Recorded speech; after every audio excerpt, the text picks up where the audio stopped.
My name is Ernest Chilati, and I'm sitting at a piano, and I'd love to play you a song, but I can't play the piano. And what I'd like to do with you today is learn about drawing with lines.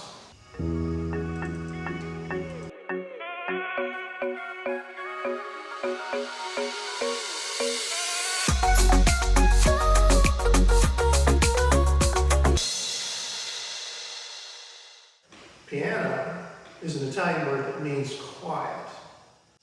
The piano's second name is forte. It's piano forte. And forte means strong. And this pencil is like our piano forte. This is the piano, and this is my pencil. And they can make quiet and strong sounds or marks. So if I go and I go to the piano and I just do that, well, I kind of imagine that line's kind of about like that.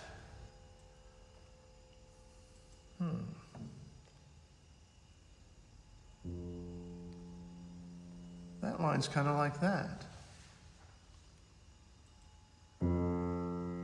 It's kind of in between.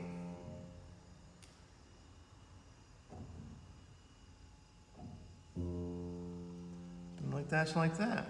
And you'll notice I'm holding the pencil like this because it's very easy to make soft, quiet lines like that.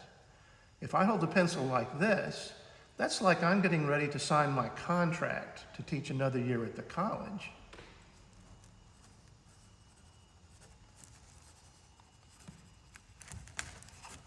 And I sign my name like that. That's a very loud line. That's me saying, yes, I will teach at the college for another year. Let's go louder.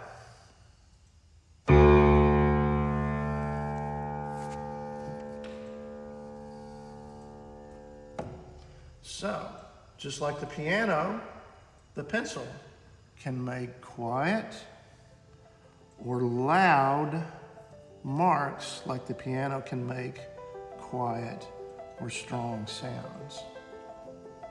And that's what we're going to do today, sketching with a pencil.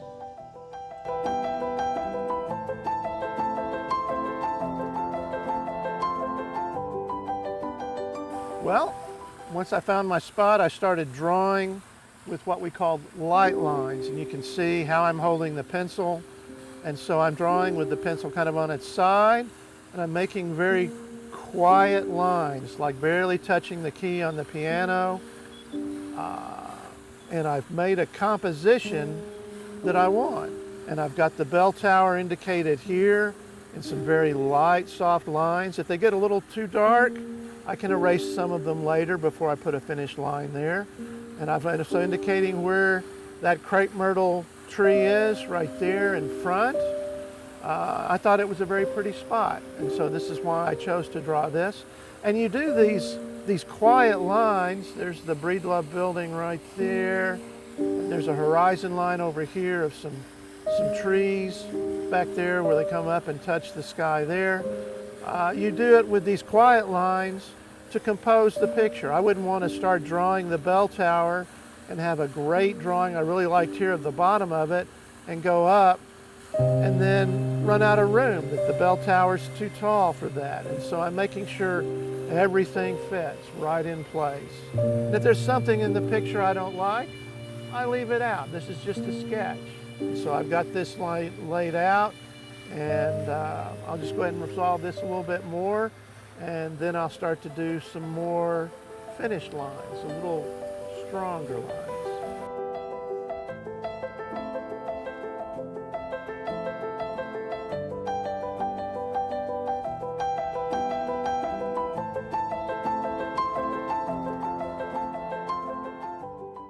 These windows in the bell tower have geometric patterns in them. I could draw that. It's got all kinds of brickwork. I could draw that, but that really wasn't what I was interested in. I was interested in this in front and then seeing that as a background. Now, one of the last things I might do in a sketch is make another kind of line called hatching. And hatching is where you look and you see something that's dark, and like right here on this hedge,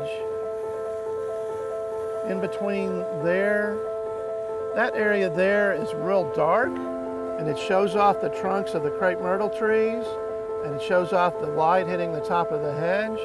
And so I can simply make some close lines together, parallel like that.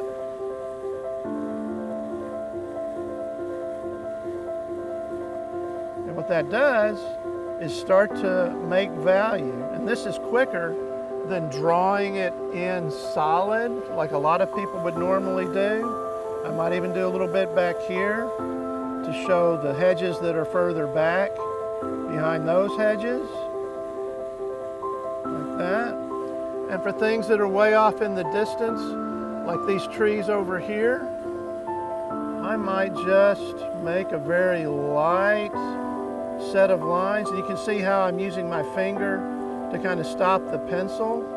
That's just something I started doing. I didn't read about it. And actually, when I was doing a demonstration in one of my college classes, my students commented on the fact that I did that. And I just do that so I can make a value or suggest a value with that very quickly. And you can see I'm still making stronger lines, forte lines up close, and quiet lines back farther and farther away. Maybe there's a real distant tree back there. I don't know. I see a sketched line there. Might even put something in like that. And if I wanted to, you know, that little opening in the bell tower right there, that's in shade. I might hatch just a little bit right there to get that across, to make that look a little bit more like an opening where it's dark inside, like that. Just leave it like that. And right now, I think this is a pretty good time to stop. I mean, that side of the tower is just a little in shade, so I might put just a little bit there and leave the other side clean. But I really feel like I've drawn what I wanted to draw in this, and I think this would be a good time to stop.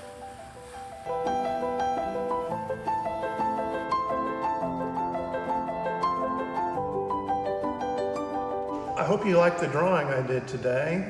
As you can probably tell, we've gone back to the Center for Art and Education in Van Buren, and I thought what I'd like to show you is some other things I've done with quiet and strong lines. You know, as a college professor, a lot of times young students that want to come to our department and study art will show us some of their work. We like to see that. And I have to tell you, one of the things that impresses us the most is when a young student has sketchbooks filled with their drawings, because that shows that they're using their eyes, they're looking around at the world, they're learning things. And like anything else, the more you draw, the better you're going to get at it. I thought I'd show you one or two things from some of my sketchbooks. One of the classes I teach at the university is anatomy. And if you look at this, you can see that even though this is in pen, there's very little or no pencil in there, I've made darker and lighter lines, quiet lines there for just a sketch, darker lines, stronger lines there for that, a little bit of hatching. That's where we were studying the bones of the arm. And if you look, something we often do is when we start studying something new, like the muscles in the arms, what we do is, what we've already studied, we'll just draw in pencil, like I drew that bone and the shoulder blade here in pencil, and we will draw the muscle with pen. So that will really show up and it draws attention to itself. This is from a sketchbook that I did for my beginning drawing classes, and one of the things I had students do is to draw their own hand, because you've always got one laying about.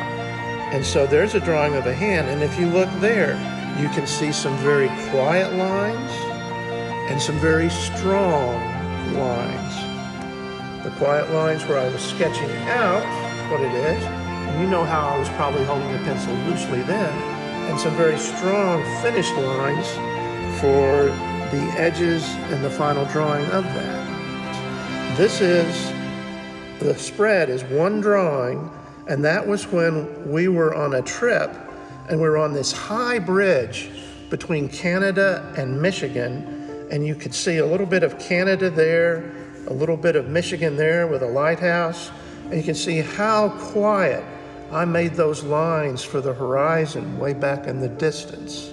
I still remember this. We were driving on the south shore on Lake Ontario, and I realized I could see Toronto across Lake Ontario. I could barely make it out. There's a lot of things that are great about sketching.